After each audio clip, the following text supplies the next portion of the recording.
Hello everyone, कैसे हो सब? I hope all are doing well. Welcome back to the channel.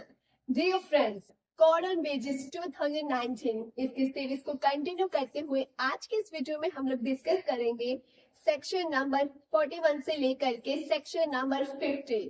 तो चलिए फिर शुरू करते हैं आज के टॉपिक को। सबसे पहले हम बात करेंगे सेक्शन नंबर 41 की।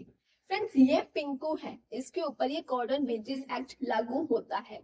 वही ये जो चिंकू है, इसके ऊपर तो ये एक्ट लागू नहीं होता है, लेकिन हाँ, चिंकू भी एक एम्प्लॉय ही है, बट स्टिल इसके ऊपर ये एक्ट लागू नहीं होता। ऐसा क्यों? यही अब हमें सेक्शन नंबर 41 बताएगा कि कुछ ऐसे भी एम्प्लॉयज होते हैं जिनके ऊपर ये एक्ट लागू नहीं होता है। चलिए देखते हैं वो कौन कौन से एम्प्लॉयज हैं। Number 1, LIC। LIC वो जो लाइफ इंश्योरेंस कॉर्पोरेशन के एम्प्लॉयज होते हैं ना, इनके ऊपर ये एक्ट लागू नहीं होता है। दूसरा, seaman. Friends, merchant shipping act में सीमैन की जो डेफिनेशन है ना, यहाँ पर भी सीमैन उसे ही माना गया है और कहते हैं कि इसके ऊपर ये एक्ट लागू नहीं होता है। Third, dock workers. मतलब डॉक वर्कर एक्ट में जो एम्प्लॉयज रजिस्टर्ड है, लिस्टेड है, उनके ऊपर भी ये अप्लाई नहीं होता है। गवर्नमेंट डिपार्टमेंट, मान लीजिए जो चिंकू है, जिसका हमने अभी अभी सुना था कि ये भी एक एम्प्लॉय है, लेकिन इसके ऊपर तो ये एक्ट अप्लाई नहीं होता है। क्यों? क्योंकि हो सकता है कि ये चिंकू क्या है, सेंट्रल गवर्नमेंट का एम्प्लॉय हो, या हो सकता है स्टेट गवर्नमेंट की किसी अथॉरिटी में ये हो, या हो सकता है किसी लोकल अथॉरिटी का एम्प्लॉय हो। तो मतलब ये है कहीं ना कहीं ये गवर्नमेंट एम्प्लॉय है, तो इसके ऊपर भी ये एक्ट अप्लाई नहीं होगा।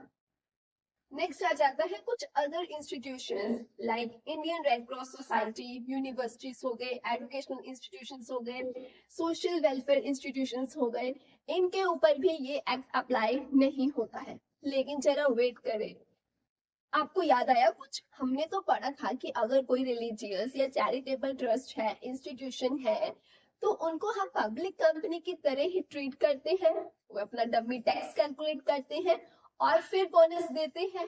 याद आया कुछ? अरे लेकिन यहाँ तो हम बोल रहे हैं कि जैसे कोई यूनिवर्सिटी है या सोशल वेलफेयर इंस्टीट्यूशन है, इन लोगों के ऊपर तो ये अप्लाई ही नहीं होता है। ये क्या बात बनी यार? अगर एग्जाम में आपसे पूछा जा रहा है कि अगर कोई इंडियन क्रॉस सोसाइटी है, कोई एजुकेशनल इंस्टीट्यूशन है, कोई वेलफेयर इंस्टीट्यूशन है, क्या इनके ऊपर ये एक्ट अप्लाई होता है? आप बोलोगे नहीं होता है। लेकिन वही अगर आपके क्वेश्चन में मान लो पूछा हो कि एक सोशल वेलफेयर इंस्टीट्यूशन है, उसके ऊपर सेक्शन 41 की प्रोविजंस लागू नहीं है, क्या अब उसके ऊपर ये एक्ट अप्लाई होता है? आप बोलोगे यस। कंफ्यूज मत होना, एग्जाम्पल देखिए। मान लीजिए ये एक एजुकेशनल इंस्टीट्यूशन है और ये भी एक सोशल वेलफेयर इंस्टीट्यूशन है। आपसे एग्जाम में पूछा गया, ये एक XYZ जो सोशल वेलफेयर इंस्टीट्यूशन है, क्या इसके ऊपर ये एक्ट अप्लाई होता है? आप बोलोगे नो, नहीं होता है। अच्छा, ये एक ABC, ये भी सोशल वेलफेयर इंस्टीट्यूशन है, लेकिन क्वेश्चन में लिखा है कि इसके ऊपर 41 सेक्शन की प्रोविजंस लागू नहीं होती है। ये बात भी साथ में मेंशन है और आपसे पूछा जा रहा है कि क्या इसके ऊपर एक्ट अप्लाई होता है? आप बोलोगे हाँ जी होता है। क्लियर? तो ये भी पॉइंट क्लियर। नेक्स्ट सुनो, RBI, reserve bank of India के जो एम्प्लॉयज हैं, उनके ऊपर भी ये एक्ट अप्लाई नहीं होता है। इसके अलावा कोई भी और पब्लिक फाइनेंशियल इंस्टीट्यूशन जो बैंक नहीं है, लेकिन जो भी फाइनेंशियल इंस्टीट्यूशंस होते हैं ना, इनके एम्प्लॉयज के ऊपर भी ये एक्ट अप्लाई नहीं होता है।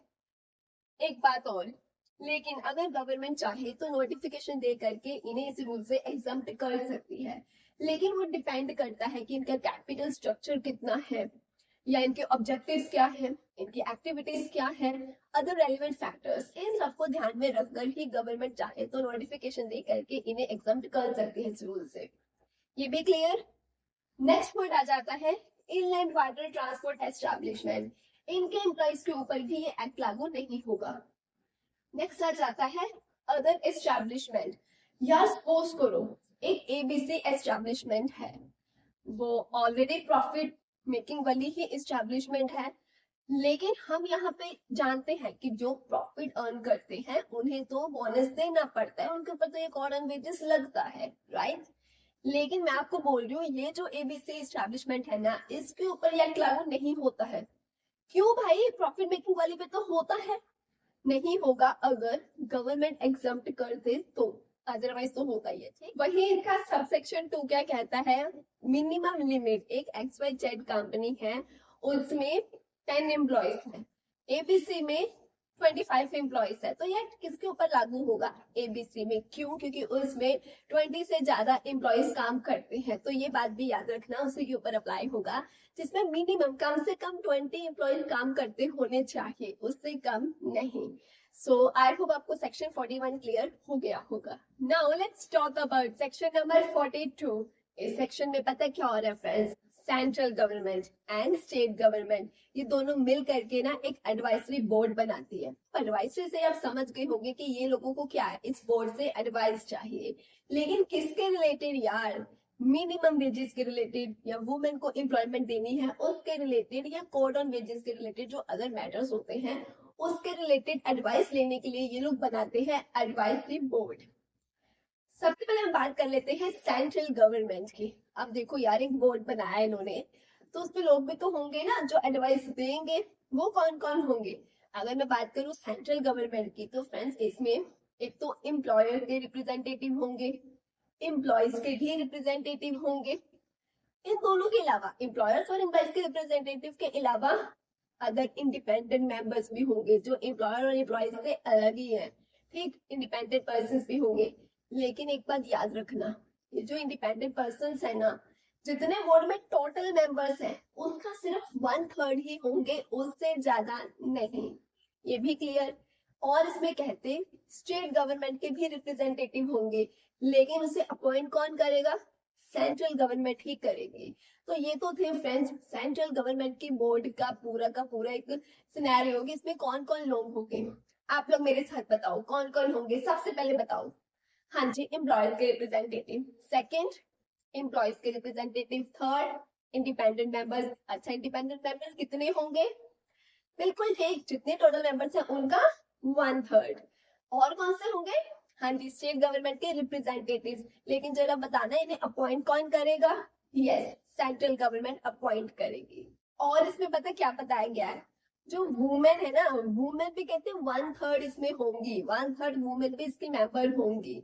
अच्छा यार, हमें पता है हर एक का एक चेयरपर्सन तो होता ही है। अब यहाँ पर आपको क्या लगता है ये चेयरपर्सन किसको बनाएंगे यार, क्या एम्प्लॉयज रिप्रेजेंटेटिव को बनाएंगे, नहीं नहीं, वो तो एम्प्लॉयज के फेवर में कहीं ना कहीं बात बोलेगा, है ना। तो क्या एम्प्लॉयज के, नहीं नहीं यार, वो भी कहीं ना कहीं एम्प्लॉयज के फेवर में बात करेगा। तो आप खुद सोचो फिर इसका चेयरपर्सन कौन बनना चाहिए, बिल्कुल ठीक, इसका चेयरपर्सन जो इंडिपेंडेंट पर्सन होते हैं ना, वो इंडिपेंडेंट पर्सन ही क्या है, इसका चेयरपर्सन बनेगा। ठीक है, हमें पता लग गया कौन कौन लोग होंगे एंड चेयरपर्सन कौन होगा। अब बताओ मुझे जरा, आपको क्या लगता है इनके फंक्शन क्या होंगे, ये करेंगे क्या क्या। हाँ जी, ये मिनिमम वेजेस को फिक्स करेंगे, रिवाइज करेंगे, रिवाइज इन द सेंस अगर मॉडिफिकेशन करनी है, बढ़ानी या घटानी है। और हाँ, वुमेन के रिलेटेड कि वुमेन को एम्प्लॉयमेंट, मतलब उनको पार्ट टाइम के लिए से जरूरत है या नहीं है, या वुमेन कितनी एस्टेब्लिशमेंट में होनी चाहिए, या उनको कौन सी एम्प्लॉयमेंट देनी चाहिए, कौन सी एम्प्लॉयमेंट वुमेन के लिए डेंजरस है, या मतलब ये सब के related, and code on wages के रिलेटेड और भी जितने मैटर्स है ना, उन सब के रिलेटेड क्या है, एडवाइस देना इनका काम रहेगा। किसको, हाँ, क्योंकि अभी हम सेंट्रल गवर्नमेंट की बात कर रहे थे, तो ये जो बोर्ड है ये सेंट्रल गवर्नमेंट का है, तो ये सेंट्रल गवर्नमेंट को ही एडवाइस देगा। अब ये भी नहीं कि इन्होंने एडवाइस दी और सेंट्रल गवर्नमेंट ने उसी वक्त बात मान ली, कहीं ना कहीं वो भी देखेगी कि मुझे जो एडवाइस मिली है वो कंसिडर करेगी ये ठीक है भी या नहीं, उसके बाद ही गवर्नमेंट अपना फाइनल डिसीजन लेती है। और हाँ, अगर गवर्नमेंट चाहे ना तो वो स्टेट गवर्नमेंट को भी कुछ डायरेक्शंस दे सकती है, तो स्टेट गवर्नमेंट को फिर वो माननी पड़ेगी। क्लियर, सेंट्रल गवर्नमेंट वाला सीन सब समझ गए, अब स्टेट गवर्नमेंट की बात करें, लेकिन इसमें ना साथ साथ में आप ही को आंसर देना है, बिल्कुल मिलता जुलता ये सेंट्रल गवर्नमेंट से, इससे क्या होगा आपकी रिवीजन हो जाएगी यार। तो चलो, अब आपको क्या लगता है कि स्टेट गवर्नमेंट क्या बनाएगी, हाँ जी, ये भी स्टेट एडवाइजरी बोर्ड बनाएगी। और ये बोर्ड का क्या काम रहेगा, एडवाइस देना, किसके रिलेटेड जरा मुझे बताओ, बिल्कुल ठीक, वेजेस के रिलेटेड, कोड ऑन वेजेस के पूरे अदर फैक्टर्स के रिलेटेड, वुमेन के एम्प्लॉयमेंट के रिलेटेड ये भी एडवाइस देगी। ये वाली जो है ना फ्रेंड्स, ये स्टेट लेवल पे एडवाइस देगी। ठीक, मतलब हमें पता है कि हर स्टेट के अलग अलग स्टेट गवर्नमेंट होती है, तो हर स्टेट गवर्नमेंट क्या है, अपना स्टेट एडवाइजरी बोर्ड बनाती है, जो कि उसको मैटर्स, आप जानते हो कौन से, उन मैटर्स के ऊपर स्टेट लेवल पर एडवाइस देगी। एक पॉइंट इसमें थोड़ा एक्स्ट्रा है जो आपको याद करना है, सुनो। स्टेट बोर्ड चाहे ना तो, जैसे फॉर एग्जांपल मान लो हमारा commerce study with Pratibha YouTube channel है, इसमें हम लोग मेनली लेबर लॉ पढ़ते हैं, राइट। अब एक चैनल मैं इसका बना लूं, commerce study with Pratibha accounts, commerce study with Pratibha auditing, ठीक है, इस तरह से अलग अलग बना लूं। क्यों बनाऊंगी? सो दैट हर टॉपिक को, हर सब्जेक्ट को हम लोग डिटेल में अलग से समझ सके, है ना। अच्छा, ऐसे ही अब यहाँ पर जो स्टेट बोर्ड है ना, कहते हैं वो क्या कर सकती है, अलग अलग कमेटीज एंड, मतलब जो स्टेट बोर्ड है ना वो अपनी अलग अलग कमेटीज एंड सब कमेटीज बना सकता है, सो डेट जितने भी ये मैटर्स है सबके ऊपर अलग से आराम से एक डिटेल में पूरी की पूरी समझ लो डिस्कशन हो सके या मामला सोच सके। क्लियर? ये बात समझ गए ना? अच्छा, तो ये तो आप समझ गए कि ये जो स्टेट बोर्ड होती है वो आगे फर्दर कमेटीज एंड सब कमेटीज भी बना सकती है। अब हम इसके भी मेंबर्स की बात कर लेते हैं स्टेट बोर्ड के। इसमें फ्रेंड्स बताओ आप ही लोग मुझको, हाँ, एम्प्लॉयज के रिप्रेजेंटेटिव होंगे, और कौन? एम्प्लॉयज के रिप्रेजेंटेटिव होंगे, और कौन? हाँ जी, इंडिपेंडेंट मेंबर्स होंगे। कितने होंगे? बिल्कुल ठीक, टोटल मेंबर्स का 1/3 होंगे। मुझे बताओ क्या इसमें वुमेन होंगी? हाँ जी, कितनी?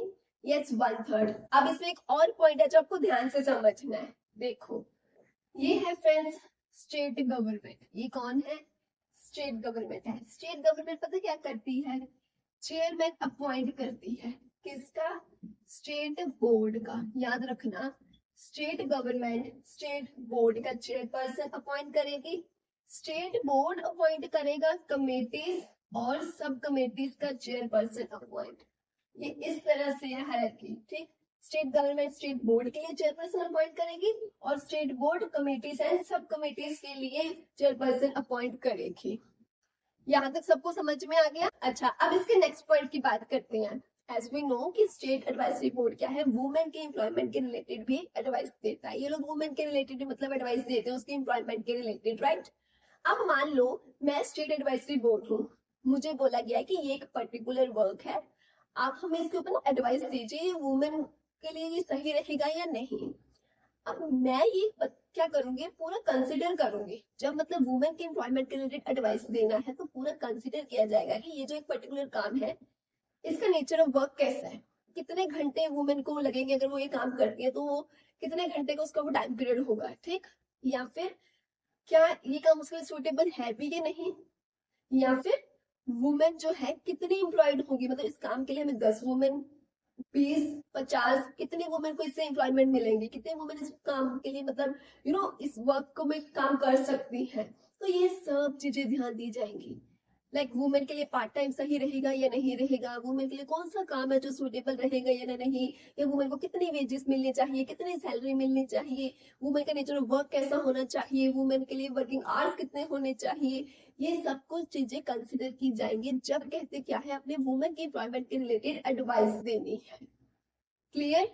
अच्छा, अब इसके नेक्स्ट पॉइंट की बात करते हैं। जैसे कि हमने सेंट्रल गवर्नमेंट के दौरान समझा था कि ये लोग क्या है, अपने पूरे जो भी एडवाइजरी बोर्ड ने उनको सलाह दी है, जो भी एडवाइस दी है, लेकिन सेंट्रल गवर्नमेंट प्रॉपरली कंसिडर करने के बाद ही बट फाइनल डिसीजन लेती है। ऐसे ही स्टेट गवर्नमेंट को उसके एडवाइजरी बोर्ड ने पूरी की पूरी दे दी एडवाइस अपनी तरफ से। अब वो वुमेन के रिलेटेड हो सकती है, वेजेस के रिलेटेड हो सकती है, उन्होंने अपनी एडवाइस दे दी। अब स्टेट गवर्नमेंट क्या करेगी, उसे कंसिडर करेगी सही है भी या नहीं, मतलब ब्लाइंडली उनके एडवाइस को फॉलो नहीं करने का है, पहले खुद से देखो भी। जब आपको लगता है कि सही है या उसमें कुछ मॉडिफिकेशन जरूरी है, जैसा लगता है उस हिसाब से ही फाइनल डिसीजन लिया जाता है, ठीक है। नेक्स्ट पॉइंट की बात करते हैं।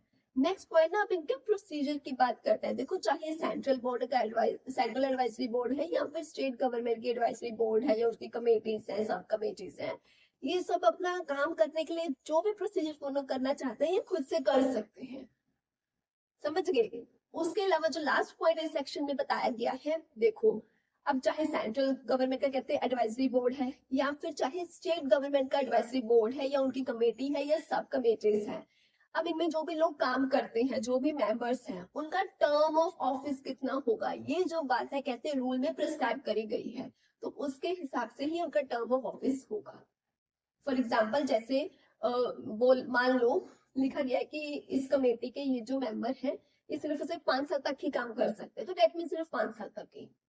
समझ गए ये सारा section. Let's talk about section number 43। यार मुझे ना एक बात बताओ, commerce study with Pratibha YouTube channel, इसकी मैं ऑनर हूँ। मान लो कि यूट्यूब चैनल ना होकर के एक कोचिंग सेंटर है एंड जिसकी मैं ऑनर हूँ। आप सपोज करो मैं पढ़ाती नहीं हूँ, कोई मिसेस पिंकी है जो कि आपको पढ़ाती है।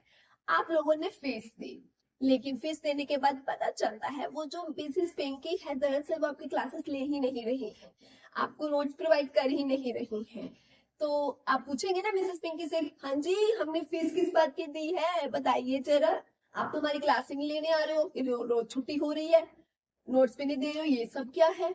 मुझे बताओ, क्या आप अपना वो जो गुस्सा है इस वक्त सिर्फ मिसेस पिंकी तक सीमित रखेंगे? सिर्फ और सिर्फ वही रिस्पॉन्सिबल रहेंगे ऐसा ऑनर? आप लोग मुझे नहीं पूछोगे, हाँ जी ऑनर तो आप ही हो बताइए जरा, पूछोगे ना? मतलब कहीं ना कहीं वो जो मिसेस पिंकी के जो भी वो पूरा गलत करा है वो उसके लिए जिम्मेवार मैं भी माननी चाहूंगी बिकॉज मैं ऑनर हूँ। अच्छा आप सेक्शन 43 समझिएगा। देखो हमें पता है कि हर एक एम्प्लॉयर की ये रिस्पॉन्सिबिलिटी होती है, जिम्मेवारी होती है कि इस एक्ट के तहत उन्होंने अपने एम्प्लॉयज को पेमेंट देनी होती है। अब वो पेमेंट किसी भी रूप में हो सकती है, मतलब सैलरी, वेजेस, बोनस या ओवर टाइम इनके रूप में हो सकती है। लेकिन मान लीजिए जो एम्प्लॉयर है अगर वो अपने एम्प्लॉय को मान लो सैलरी मान लो वो नहीं दे रहा है, तो क्या यहाँ पर सिर्फ और सिर्फ एम्प्लॉयर लायबल होगा? नहीं, वो फर्म, वो कंपनी, वो एस्टैब्लिशमेंट वो भी रिस्पॉन्सिबल होगी।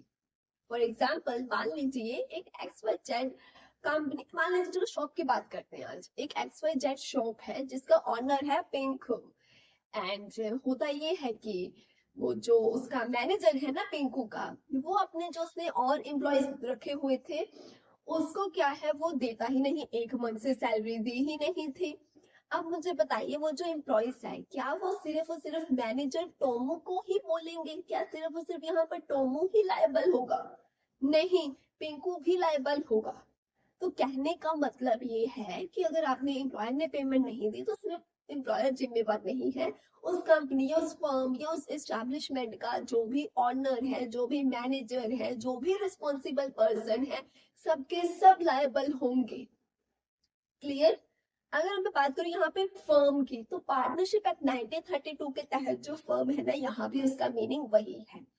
एक बात और, अगर हम पार्टनरशिप की बात कर रहे हैं तो सबके सब पार्टनर्स लायबल होंगे फिर उस केस में। ठीक, सो आई होप आपको सेक्शन 43 क्लियर हो गया होगा। ये बात ना फ्रेंड्स सिर्फ सैलरी के केस में लागू नहीं होती है। अगर मान लो बोनस नहीं दिया या वेजेस नहीं दिए या ओवर टाइम नहीं दिया, मतलब कोई भी पेमेंट जो इस एक्ट के तहत देनी बनती थी वो पेमेंट एम्प्लॉयर ने नहीं दी, तो हर एक उस केस के ऊपर ये सेक्शन लागू होता है। एंड आई होप इसका मीनिंग आप अच्छे से समझ चुके हो। Now let's talk about section number 44। ये सेक्शन समझने के लिए ना पिंकू एंड डिंकू से लिए, ये कौन है फ्रेंड्स? ये है पिंकू एंड ये कौन है टिंकू। दरअसल एक्चुअली आप इनको मिल नहीं सकते, मैंने बोल तो दिया मिल लीजिए लेकिन मिल नहीं सकते। क्यों? इसलिए नहीं कि ये एक मैंने डायग्राम सा बनाया है, नहीं, इसलिए नहीं मिल सकते क्योंकि अनफॉर्चुनेटली जो पिंकू है इसकी डेथ हो गई है एंड ये जो चिंकू है ये तो मिसिंग, लापता, ये भाई साहब मिसिंग भी हो गए। अच्छा जी, एक की डेथ हुई और एक मिसिंग है, और जो इनका एम्प्लॉयर है टॉम वो सोच में पड़ गया, यार कहता है इनकी पेमेंट किसको दूं अब मैं, अब पेमेंट किसको दूं मैं इनकी? तो कहते अच्छा एक काम करो, वो देखता है एम्प्लॉयर की जो पिंकू है ना इसका नॉमिनी है, इसकी वाइफ, पिंकू की जो वाइफ है ना ये उसकी नॉमिनी है, तो अब इसके ये तो रहा ही नहीं, तो एम्प्लॉयर क्या करेगा, इसके नॉमिनी को जो भी पेमेंट देनी बनती है ना वो दे देगा। चलो इसका तो किस्सा हो गया सॉल्व, इसका तो नॉमिनी था तो नॉमिनी को मिल गया पेमेंट। सपोज करो अब ये जो चिंकू है एक तो खुद से लापता है, दूसरा कोई नॉमिनी भी नहीं है। अब एम्प्लॉयर टॉमो सोच में पड़ गया, यार अब मैं इसका पेमेंट किसको दूं?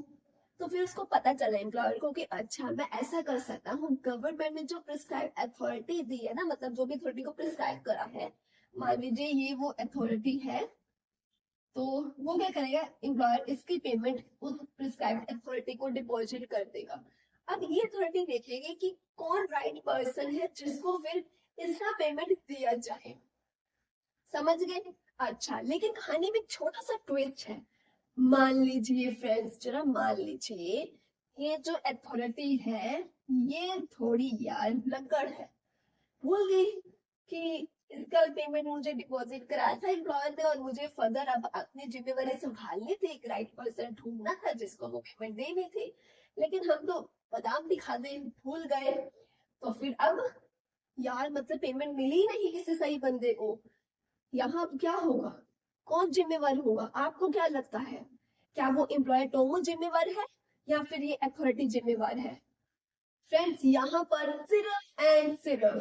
सिर्फ ओनली एंड ओनली ये अथॉरिटी ही रिस्पॉन्सिबल है। अब आप लोग सोच रहे होंगे कि टोमो क्यों नहीं जिम्मेवार, एम्प्लॉयर तो वो है। टोमो फ्रेंड्स यहाँ पर मतलब एम्प्लॉयर इसलिए रिस्पॉन्सिबल नहीं है अब क्योंकि उसने अपने हिस्से का काम कर दिया था। उसका बस इतना ही काम था कि अगर चाहे पर्सन की डेथ हुई है या फिर वो मिसिंग है, कोई नॉमिनी नहीं है, तो उसका काम यही था कि उस प्रिस्क्राइब्ड अथॉरिटी को डिपॉजिट कर दो पेमेंट, बस। अब अथॉरिटी आगे क्या करती है क्या नहीं करता है, एम्प्लॉयर की कोई जिम्मेवारी नहीं। दैट्स वाई यहाँ पर इस एग्जांपल में सिर्फ और सिर्फ अब ये अथॉरिटी रिस्पॉन्सिबल है, एम्प्लॉयर नहीं। आई होप पिंकू टिंकू ने आपको ये सेक्शन समझा दिया। Now let's talk about section number 45। ध्यान से सुनना ये सेक्शन। सबसे पहला पॉइंट क्या बोलता है, जो गवर्नमेंट है ना वो नोटिफिकेशन दे करके वो क्या है अपॉइंट कर सकती है एक या उससे ज्यादा अथॉरिटीज। लेकिन क्यों, क्या जरूरत पड़ गई? फिर जो पेमेंट के डिस्प्यूट्स नहीं होते, जो पेमेंट के क्लेम किए जाते हैं उनको सुनने के लिए एंड डिसीजन देने के लिए। लेकिन हाउस अथॉरिटी का जो भी कहते हैं रैंक है ना वो गजेटेड ऑफिसर से कम का नहीं होना चाहिए। पहला पॉइंट सिंपल था, आई होप क्लियर। दूसरा पॉइंट जरा ध्यान से सुनना, इसको समझने के लिए पहले एक देसी लैंग्वेज में एग्जांपल हो जाए। चलो मान लीजिए दो भाई बहन हैं, एक है ये पिंकू, ठीक, एक ये पिंकू और एक ये उसकी बहन है चिंकी। ये लड़की है ना, चलो इसको ऐसे कर, ठीक, ये पिंकू है और ये चिंकी है, ये दोनों भाई बहन है। इन हुआ पता क्या फ्रेंड्स, जो इनकी मम्मा है ना उसने ना ये पिंकू को 10 रुपीज दिए थे। कितने दिए थे? 10 रुपीज। जरा ध्यान से सुनना, इसको रिलेट करके सेकंड पॉइंट आपको समझ में आएगा। इसको क्या 10 रुपीज दिए और बोला कि अपनी छोटी बहन चिंकी को दे दे। पिंकू कहता अच्छा ही मैं दे दूंगा, ठीक, चलो मम्मा ने ऑर्डर दिया था 10 रुपए दे दे, इसने कहा ठीक है। लेकिन लेकिन इसने दिए नहीं, देखा छोड़, मैं खुद 10 रुपए के कुरकुरे लेके खरीद के खाता हूँ, क्या चिंकी को पैसे देने। इसने दिए नहीं। अब पता क्या होता है, इसकी मामा क्या करते हैं, कहते हैं ये 10 रुपए तो इसको देगा ही देगा, क्योंकि ये बेचारी रो रही थी, ये रोने लगी थी, मुझे नहीं पता, मुझे 10 रुपए नहीं दिए इसने। मम्मा को शिकायत लगा रही थी। जब इसकी मम्मा को शिकायत लगाई ना तो फिर इसकी मम्मा ने पता क्या बोला इसको, तूने रुलाया ना मेरी बेटी को, ये 10 रुपए तो बेटा तू देगा ही देगा, साथ में ना ये 10 रुपए का 3 गुना देगा। अब तू 30 रुपीज देगा, इसको 10 रुपीज नहीं देगा। समझ गए? तो बस ये कई बार हो जाता है ना ऐसा, 10 रुपए ने दिए ना मेरी बेटी को, चलो इसे 3 गुना दे, अब तो तू 30 रुपए दे, 10-30 देगा अब तो तू। अब इसको रिलेट करना है इस पॉइंट के साथ। मान लीजिए टोमो एम्प्लॉयर है और पिंकू उसका एम्प्लॉय है। टोमो ने पिंकू को पेमेंट देनी थी लेकिन उसने दी नहीं, तो फिर मान लो 50,000 की सैलरी देनी थी जो कि टोमो ने अपने एम्प्लॉय पिंकी को नहीं दी है। अब हमें पता है कि एक अथॉरिटी, जैसे कि हमने फर्स्ट पॉइंट में पढ़ा कि गवर्नमेंट अपॉइंट करती है नोटिफिकेशन के जरिए, तो वो जो एम्प्लॉय था पिंकू वो चाहता है अथॉरिटी के पास क्लेम कर देता है। अब यहाँ पे अथॉरिटी की पावर सुनो फ्रेंड्स, एक तो वो ऐसा बोल सकती है एम्प्लॉयर को कि इसके 50,000 उसको दे, जो पेमेंट बनती है दे उसके सैलरी 50,000 उसको, ऐसा बोल सकती है। और तो और जैसे यहाँ पर उसकी मम्मा ने बोला 10 नहीं, अब तो उसका 3 गुना 30 रुपए देगा इसको, ऐसे ही यहाँ पर भी अथॉरिटी ऑफ एम्प्लॉयर टोमो को बोल सकती है बेटा तो पिंकू को सिर्फ 50,000 नहीं, 50,000 का 2 गुना 1 लाख देगा। वो 2 गुना कह सकती है, 3 गुना 5 गुना भी कह सकती है, लेकिन मैक्सिमम 10x, सिर्फ और सिर्फ 10 गुना ही देने को कह सकती है, उससे ज्यादा नहीं। ये नहीं कि 25 गुना 50 गुना, नहीं, मैक्सिमम 10 गुना, ठीक है, 10x। समझ गए सेकंड पॉइंट? क्लियर हुआ? गुड।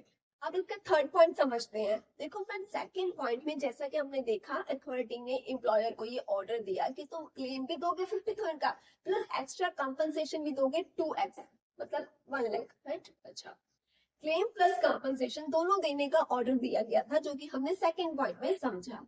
थर्ड पॉइंट बोलता है, लेकिन जो वो एम्प्लॉयर है ना, टोमो, वो जो पक्के ढीठ लोग नहीं होते हैं, हमने किसी की नहीं सुननी, वैसा ही है बिल्कुल यार। उसने बोला तुम ऑर्डर दो, हम नहीं फॉलो करते। तो उसने मतलब अभी भी पिंकू जो उसका एम्प्लॉय है, उसे ना ही तो क्लेम दिया, ना ही जो एक्स्ट्रा कंपनसेशन देने का ऑर्डर दिया गया था वो भी नहीं दिया। अब यहाँ क्या होगा? अब अथॉरिटी कहती मेरी तो बेइज्जती होगी यार, क्या करूं? तो फिर अथॉरिटी कहती ठीक है, हम कौन सा किसी से कम है। यहाँ अथॉरिटी पता क्या करेगी फ्रेंड्स? वो एक सर्टिफिकेट ऑफ रिकवरी जो है इशू करेगी, लेकिन किसको? कलेक्टर या फिर डिस्ट्रिक्ट मैजिस्ट्रेट को। फिर वो मैजिस्ट्रेट वो पता क्या करेगा? लैंड रेवेन्यू एरर की तरह ही बिल्कुल उस पेमेंट की रिकवरी करेगा। थर्ड पॉइंट भी क्लियर? अच्छा, अब ना फ्रेंड्स फोर्थ पॉइंट यहाँ पे पूछता है कि क्या सिर्फ पिंकू जो एम्प्लॉय है वो खुद ही फाइल कर सकता है केस? तो फ्रेंड्स, हम जानते हैं कि एम्प्लॉय खुद तो कर सकता है, इसके अलावा इंस्पेक्टर कम फैसिलिटेटर भी कंप्लीट कर सकता है, मतलब वो भी केस फाइल कर सकता है। अगर मान लो जो एम्प्लॉय है वो किसी ट्रेड यूनियन का मेंबर है, तो वो ट्रेड यूनियन भी कर सकती है। तो ये तीन लोग क्या है, केस फाइल कर सकते हैं। अच्छा, अब ना इसके नेक्स्ट पॉइंट की बात करते हैं। अगर तो सिर्फ और सिर्फ पिंकू का ये इशू है, तो वो अकेला ही अपनी एप्लीकेशन फाइल कर देगा, या उसके बिहाफ पे ट्रेड यूनियन कर देगी, या इंस्पेक्टर कम फैसिलिटेटर कर देगा। अगर मान लो पिंकू टिंकू चिंकू में इन सबका ये एक ही कंबाइंड इशू है, जब सबका कंबाइंड एक साथ सेम ही इशू है, तो कहते हैं क्या ये लोग कंबाइंड एप्लीकेशन दे सकते हैं? यस, बिल्कुल दे सकते हैं।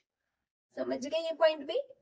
नेक्स्ट पॉइंट कहते हैं ठीक है, हम लोग समझ गए कि हम अपना क्लेम कर सकते हैं, लेकिन कब कब तक? आखिर कब तक कर सकते हैं, कितने टाइम पीरियड के विद इन? जैसे हमारे स्कूल की फीस देने का भी एक टाइम पीरियड होता है ना, कि इस दिन तक आपको फीस जमा करनी ही, एक लास्ट तारीख होती है, ऐसे इसका। तो फिर कहते हैं जब क्लेम अराइज हुआ उस दिन से लेकर के 3 इयर्स के विद इन ही आप कंप्लेंट फाइल कर सकते हो। देखो 3 साल मिल गए, फिर भी कई क्या होते हैं, नहीं ही कंप्लेंट कर पाते। तो फिर क्या 3 साल के बाद कंप्लेंट फाइल की जा सकती है? बिल्कुल, लेकिन उसके लिए कोई वैलिड रीजन होना चाहिए। समझ गए? अच्छा, अब जो अथॉरिटी है, जो वो कंप्लेंट सुन रही है, जो वो कहते हैं डिसीजन देगी, उसके पास कुछ पावर तो होगी ना? बिल्कुल होगी। कैसे पावर होगी? सिविल कोर्ट जैसी पावर होगी कि वो भी एविडेंस इकट्ठे करवा सकते हैं, विटनेस को बुलवा सकते हैं, मतलब सिविल कोर्ट जैसे ही पावर उनके पास भी होगी। सो आई होप आपको ये सेक्शन भी अच्छे से क्लियर हो गया होगा। Now let's talk about section number 46। फिर झगड़ा हो गया, झगड़ा किसके बीच में? एम्प्लॉयर और एम्प्लॉयज के बीच में। किस बात को लेकर के? बोनस को लेकर के यार। अब ये जो बोनस वाला झगड़ा है, इसे पता क्या माना जाएगा? इसे इंडस्ट्रियल डिस्प्यूट माना जाएगा।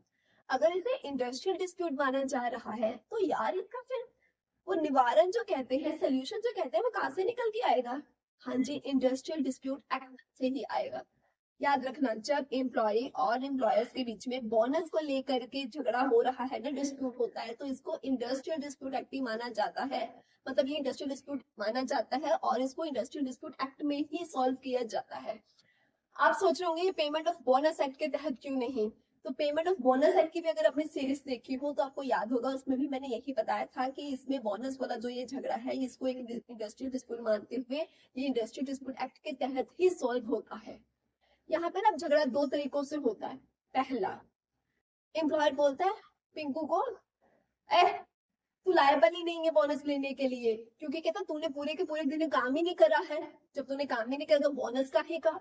पिंकू बोलता है जितने नेसेसरी दिन थे ना, जितने जरूरी पदे थे, मैंने करा है काम। एम्प्लॉयर बोलता है नहीं करा है, पिंकू बोलता है करा है काम। मतलब इनकी एलिजिबिलिटी को लेके झगड़ा हो रहा है कि बोनस मिलना चाहिए या नहीं मिलना चाहिए। तो ये जो डिस्प्यूट है इंडस्ट्रियल डिस्प्यूट एक्ट के तहत सॉल्व होगा। अब बात करते हैं इसके सेकंड पॉइंट की, लेकिन इसके लिए जरा इसको देसी लैंग्वेज में पहले समझना। हम लोग जानते हैं ना कि पब्लिक कंपनी के ऊपर जो एंटरप्राइज है उसके ऊपर ये एक्ट अप्लाई नहीं होता है। लेकिन आपने अगर प्रीवियस वीडियोस देखी है तो आपने एक बात समझी होगी। मैं देसी लैंग्वेज में एग्जांपल दूंगी, आप खुद से आंसर देना। मान लीजिए एक मेरी यूट्यूब की इनकम है, वो मान लो मेरे अपने पब्लिक सेक्टर का सोर्स ऑफ इनकम है। जो मैं नोट से इनकम अर्न करती हूँ, वो मान लो मेरा एक प्राइवेट कंपनी के साथ कॉम्पिटिशन करते हुए एक सोर्स ऑफ इनकम है। अब मेरे पास 10 रुपए है फ्रेंड्स, 10 रुपए से ₹7 मैंने अर्न करे हैं यूट्यूब से और ₹3 मैंने अर्न करे हैं नोट्स से। मान लीजिए मैंने ₹10 में से 70% मैंने अपने पब्लिक सोर्स से कमाया है और बाकी के 30% मैंने प्राइवेट सेक्टर के साथ कंपटीशन करते हुए कमाया है। तो क्या अब मेरे ऊपर ये एक्ट अप्लाई होगा? यस। क्यों अप्लाई होगा? क्यों अब मुझे यहाँ अपने एम्प्लॉयज को बोनस देना पड़ेगा? बिल्कुल ठीक, क्योंकि मैंने जो प्राइवेट कंपटीशन जो कंपनी से कंपटीशन करते हुए अर्निंग करी है वो 20% से ज्यादा है, तो ये एक्ट मुझ पर अप्लाई होगा। अब इस बात को लेकर भी डिस्प्यूट हो जाता है। एम्प्लॉयर बोल देते हैं नहीं नहीं नहीं, हम बोनस नहीं देंगे, पब्लिक कंपनी के ऊपर बोनस एक्ट अप्लाई नहीं होता, ये कॉर्नर वेजेस अप्लाई नहीं होता। एम्प्लॉयज बोलते हैं कैसे नहीं, हमें पता है तुम्हारे पास 30% की इनकम वो प्राइवेट कंपनी वाली वो कंपटीशन के जरिए ही आई है। तो इस बात को लेके भी जब डिस्प्यूट हो जाए कि पब्लिक कंपनी के ऊपर एक्ट अप्लाई होगा या नहीं होगा, तो ये मामला भी इंडस्ट्रियल डिस्प्यूट एक्ट के पास ही चला जाता है। तो इस तरह से फ्रेंड्स ये दो सिनेरियो बन जाते हैं, एक तो वो कितना बोनस देना है या कितना नहीं, ये एंड एलिजिबल तो हो बोनस लेने के लिए या नहीं, दूसरा पब्लिक कंपनी को एक्ट अप्लाई होगा या नहीं होगा। तो ये वाले मामले जो है इंडस्ट्रियल डिस्प्यूट माने जाते हैं और उस एक्ट के तहत ही सॉल्व होते हैं। आई होप आपको ये सेक्शन क्लियर हो गया। Let's talk about section number 47। दरअसल पता क्या हुआ फ्रेंड्स, अब इसको भी ना ऐसे एग्जांपल के साथ समझना, यहाँ पर भी ना दो सिनेरियो बनते हैं। सबसे पहले पता क्या होता है, ये जो एम्प्लॉयर है ना टोबो, ये पता क्या करता है, दरअसल इसकी जो इनकी जो एस्टैब्लिशमेंट है ना उसमें एम्प्लॉयर और एम्प्लॉइज के बीच में वेजेस या फिर हो सकता है बोनस के रिलेटेड चल गई है, जादू छिड़ गई है। अब यहाँ तो वो सेक्शन 45 के तहत भी हम जानते हैं कि अगर पेमेंट्स वगैरह मैंने आपको बताया था कि अथॉरिटी अपॉइंट करती है गवर्नमेंट, जो कि पेमेंट के क्लेम्स को सुनती है, डिसीजन देती है, या तो मतलब उस अथॉरिटी के पास प्रोसीडिंग चल रही हो सकती है, ट्रिब्यूनल के पास चल रही हो सकती है, इंडस्ट्रियल डिस्प्यूट एक्ट के तहत चल रही हो सकती है। तो जहां भी चल रही है, हम एग्जाम्पल ले लेते हैं कि अथॉरिटी के पास चल रही है, ठीक। तो मान लो अथॉरिटी के पास अब वो प्रोसीडिंग चल रही है उस बोनस को लेकर के, मान लो।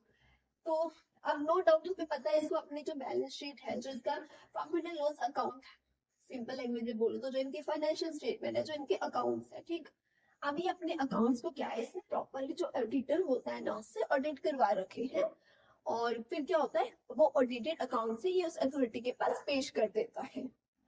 क्योंकि उसने ऑडिटेड अकाउंट्स पेश किए हैं अथॉरिटी के पास, तो यहाँ पर अब वो अथॉरिटी मतलब जहां भी प्रोसीडिंग चल रही है अथॉरिटी के पास, आर्बिट्रेटर के पास, ट्रिब्यूनल के पास, इंडस्ट्रियल डिस्प्यूट के तहत जहां भी प्रोसीडिंग चल रही है, हमारे एग्जांपल में हमें फिर से बोल रही हूँ अथॉरिटी की एग्जांपल ले रही है, ठीक।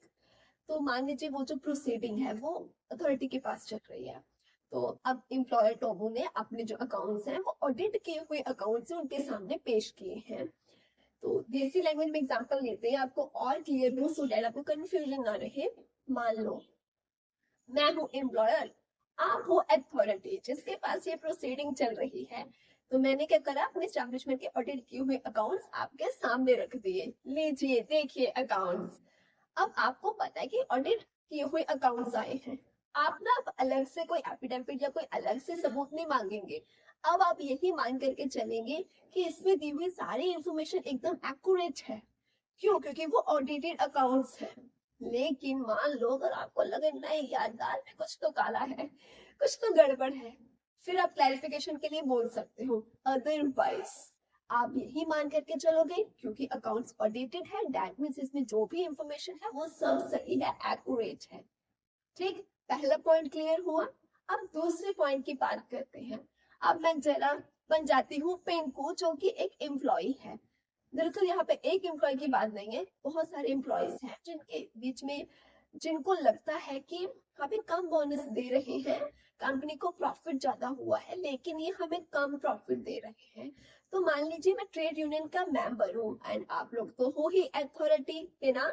अच्छा, अब मैं ट्रेड यूनियन का मेंबर आपके पास आई हूँ, अरे हमें लगता है कि कंपनी जो है ना ये झूठ बोल रही है, इनको ना ज्यादा प्रॉफिट हुआ है, हमें बोनस कम दे रही है, तो मैं ना आपसे रिक्वेस्ट कर रही हूँ प्लीज प्लीज आप हमें क्लैरिफिकेशन दीजिए, कहिए एम्प्लॉयर्स को कि हमें क्लैरिफिकेशन दीजिए।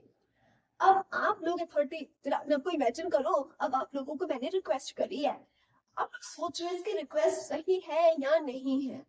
अब आपको लगता है एवं है, आप इग्नोर करोगे, लेकिन आपको लगता है बात तो सही है यार, बात तो सही है, एक बार क्लैरिफिकेशन बनती है, मतलब आप लोगों को क्लैरिफिकेशन जरूरी लग रही है। अब आप पता क्या करोगे, जो एम्प्लॉयर है ना टोमू, उसको एक स्पेसिफाइड टाइम पीरियड दे दोगे कि इतने टाइम के अंदर अंदर क्या है, आप लोग क्लैरिफिकेशन दीजिए। दीजिए क्लैरिफिकेशन कि आपकी कंपनी को वाकई में कम प्रॉफिट हुआ है या क्या है, जो भी सिनेरियो है, पूरी की पूरी क्लैरिफिकेशन दीजिए कि आप क्यों बोनस कम दे रहे हैं। आपको ये क्लैरिफिकेशन देनी पड़ेगी जितना टाइम पीरियड हमने आपको दिया है। अब क्योंकि आप लोग तो यार अथॉरिटी हो एंड आपने टोमू जो एम्प्लॉयर है उसको ये ऑर्डर दे दिया है, क्या अब यार टोमू कितनी हिम्मत हो आप लोगों की बात टाल दे, बिल्कुल भी नहीं। क्योंकि अब अथॉरिटी ने या हो सकता है ट्रिब्यूनल ने या आर्बिट्रेटर ने ये ऑर्डर दे दिया है। अब जो एम्प्लॉयर है ना टोमू, उसको आपकी बात माननी पड़ेगी। हाँ जी, उसके लिए आपको क्लैरिफिकेशन स्पेसिफिक टाइम पीरियड में देना मैंडेटरी हो जाएगा। Is that clear to all? Now let's talk about section number 48. अब इसमें पता किसकी बात करेंगे फ्रेंड्स, ना तो मैं कंपनी की बात करूंगी ना ही मैं किसी कॉर्पोरेशन की बात करूंगी। यहाँ पे हम उन एम्प्लॉयज की बात करेंगे जो कि नॉन कंपनी के एम्प्लॉयज है। यार एम्प्लॉयज है लेकिन नॉन कंपनी के, ये क्या बात बनी? मतलब कि वो एम्प्लॉयज है किसी पार्टनरशिप फर्म के या सोल प्रोप्राइटर। अच्छा, आप लोगों अगर कॉमर्स बैकग्राउंड से हो फिर तो आपको पक्के से पता ही होगा कि सोल प्रोप्राइटर क्या होता है, लेकिन फिर भी चलो मैं बता देती हूँ। आपके घर के पास एक करियाना की शॉप होगी जहाँ पे बचपन में 1 रुपए के 4 टॉफिस लेके आते थे, है ना? वो कौन है? वो सोल ट्रेडर है, उसी को ही हम सोल प्रोप्राइटर बोलते हैं। उन्होंने भी तो छोटू छोटू रखे होते हैं ना, तो वो उनके एम्प्लॉयज हैं, समझ गए? तो मतलब यहाँ पे हमें किसी एक्सवाइजेड कंपनी या कॉर्पोरेशन की बात नहीं कर रही हूँ, किसी पार्टनरशिप की बात कर रही हूँ, ट्रस्ट की बात कर रही हूँ, सोल प्रोप्राइटर की बात कर रही हूँ। ये लोग यहाँ पे एम्प्लॉयर है। कौन एम्प्लॉयर है? एक सोल प्रोप्राइटर, पार्टनरशिप फर्म, एक ट्रस्ट, ये लोग एम्प्लॉयर है। तो इनके भी अगर एम्प्लॉयज के साथ डिस्प्यूट छिड़ गया है बोनस के रिलेटेड, तो यहाँ पे अब पता क्या देखा जाएगा कि इनके अकाउंट्स ऑडिट है या नहीं। देखो, सबसे पहला पॉइंट, अगेन फ्रेंड्स, मैं मान लो सोल प्रोप्राइटर हूँ, मैं एम्प्लॉयर हूँ एंड आप लोग अथॉरिटी हो। सबसे पहले मैंने आपके सामने अकाउंट्स पेश कर दिए, ये लीजिए अथॉरिटी जी अकाउंट्स लीजिए। अब आप लोगों ने क्या देखा, अरे अकाउंट्स प्रॉपर्ली ऑडिटेड है, तो आपने कहा ठीक है, इसका मतलब सब सही है, सब चंगा भला है, ठीक है। अच्छा, दूसरा पॉइंट, मैंने आपको बोला ये लीजिए अथॉरिटी जी अकाउंट्स लीजिए, हमारे अकाउंट्स देखिए। आपने कहा अरे ये तो ऑडिट ही नहीं है, इसे प्रॉपर्ली ऑडिट करवाओ। अब आप मुझे ऑर्डर दोगे एम्प्लॉयर को, ऑडिट करवाओ इनको, और साथ साथ ये भी बोलोगे इतने दिन के अंदर अंदर ना अकाउंट्स प्रॉपर्ली ऑडिट हो जाने चाहिए। मैंने कहा जी सर जरूर। अब थर्ड पॉइंट, मैंने बोला ले मेरे से ऑडिट ऑडिट करवाए जाते, मैं नहीं करवा रही। तो फिर आपने बोला अच्छा बेटा, अब आप बोल रहे हो अच्छा जी ऑडिट नहीं करवाने, बहुत कष्ट हो रहा है आपको ऑडिट करवाने में, कोई बात नहीं, हम ही ऑडिट करवा देते हैं। अब आप लोग पता क्या करोगे, ऐसा अथॉरिटी खुद ही एक ऑडिटर अपॉइंट करोगे और उससे अकाउंट्स ऑडिट करवाओगे। अच्छा, आप मुझे बताओ, वो मेरे पार्टनरशिप फर्म मान लो या मेरी शॉप मान लो, उसका आपने क्या है, अकाउंट्स ऑडिट करवाने के लिए जो ऑडिटर अपॉइंट करा, क्या यार वो आपको रिश्ते में भाई लगता है? नहीं ना, तो आपसे फीस लेगा? लेगा।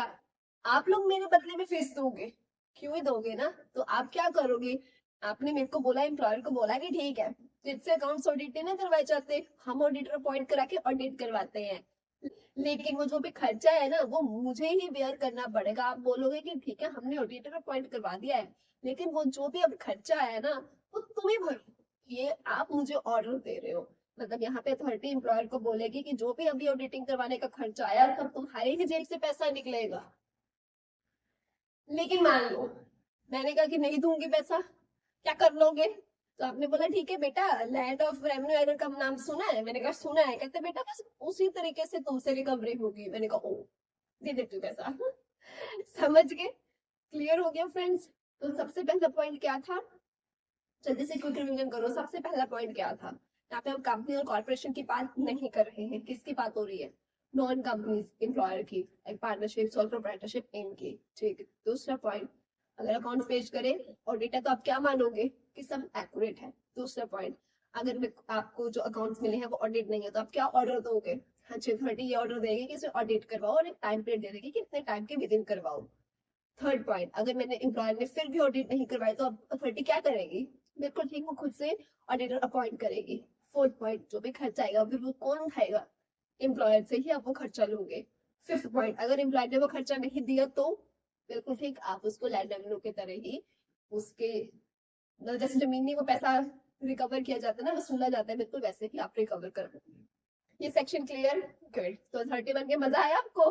Now let's talk about section number 49। अपना 30 मैं बन जाती हूँ। 30 कौन सी फ्रेंड्स? जो कि सेक्शन 45 के तहत गवर्नमेंट नोटिफिकेशन दे करके अपॉइंट करती है, लेकिन क्यों? हाँ जी, पेमेंट के रिलेटेड जो भी वो होते हैं क्लेम्स, उनको हैंडल करने के लिए। मैंने ना अपना ऑर्डर दिया, मान लो आप एम्प्लॉयर हो, आपको ऑर्डर अच्छा नहीं लगा, कुछ क्या ऑर्डर दिया ये, अच्छा नहीं लगा, मजा नहीं आया, तो अब आप क्या करोगे? मैं अथॉरिटी हूँ सेक्शन 45 वाली, लेकिन आप एम्प्लॉयर हो सकता है फ्रेंड्स एम्प्लॉयर, या हो सकता है एम्प्लॉय। हम एग्जांपल में एम्प्लॉयर लेते हैं, आपको एम्प्लॉयर बना देते हैं।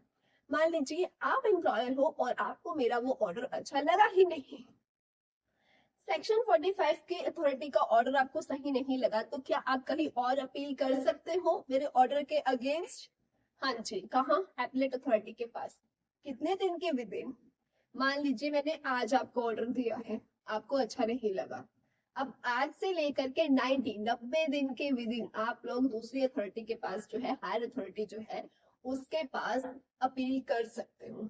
लेकिन अगर 90 डेज बीत गए, फिर ठीक है, आप फिर भी कर सकते हो, आपके पास वैलिड रीजन होना चाहिए, लाइक नेचुरल डिजास्टर था या कुछ भी ऐसा रीजन जिससे लगे कि हाँ ओ सही बात है, ऐसे हालात में नहीं ही कंप्लीट हो सकती थी, मतलब ऐसा एक वैलिड स्ट्रॉन्ग रीजन होना चाहिए अगर आप 90 डेज के बाद ऑर्डर करते हो। अदरवाइज जिस दिन ऑर्डर आया 90 डेज के विद इन, तो कभी भी कर सकते हो अपील। अब इसका फ्रेंड्स नेक्स्ट पॉइंट बोलता है कि मैं सेक्शन 45 वाली अथॉरिटी हूँ ना, मान लीजिए मैं असिस्टेंट लेबर कमिश्नर थी, अब जो एपलेट अथॉरिटी वाला है वो मुझसे हायर रैंक का होना चाहिए, वो डिप्टी लेबर कमिश्नर या उससे भी ऊपर की रैंक का। इन शॉर्ट सेक्शन 45 वाली जो वो अथॉरिटी थी ना, उससे ऊपर की रैंक वाला, देसी लैंग्वेज में बोल दूं, अगर मान लो आपने 10th क्लास के स्टूडेंट को कंप्लेंट करी थी, अच्छा नहीं लगा रहा, तो अब कम से कम वो स्टूडेंट +2 या बीकॉम का होना चाहिए। क्लियर? तो ऊपर की रैंक का होना चाहिए एपलेट अथॉरिटी वाला, जिसको अब आप अपील करोगे। अच्छा, अब इसका नेक्स्ट पॉइंट क्या बोलता है?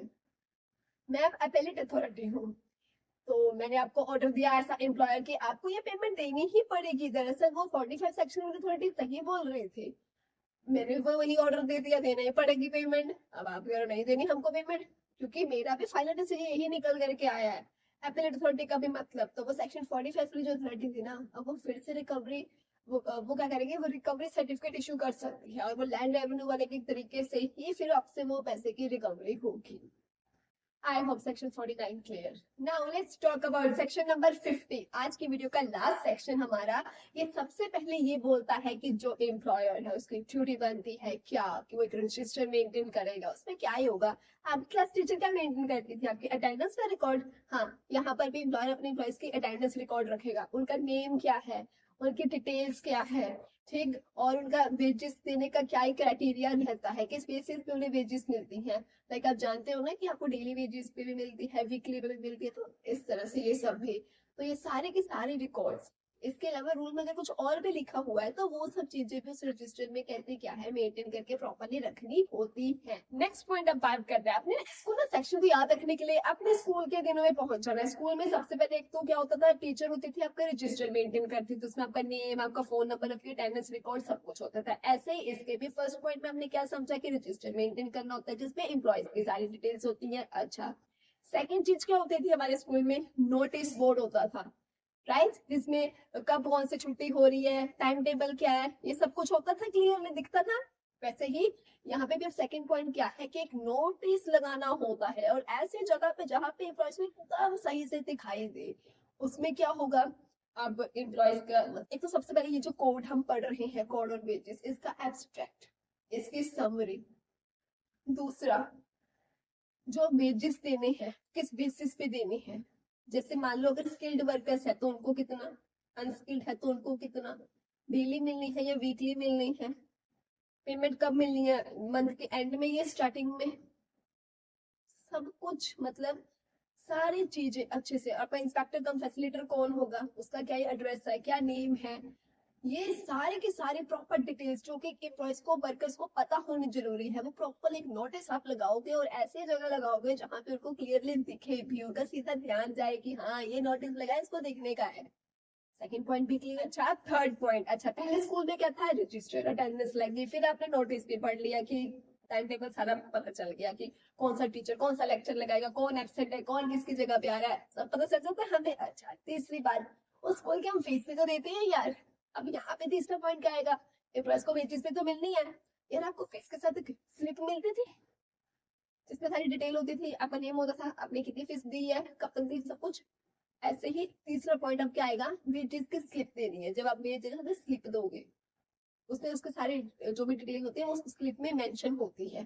तो तीसरा पॉइंट भी क्लियर है। फोर्थ पॉइंट की बात करते हैं।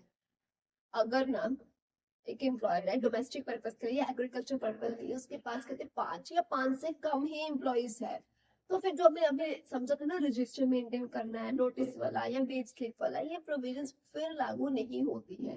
कब लागू नहीं होती, एग्जाम में ये बात आ सकती है, आपको पूछा जा सकता है।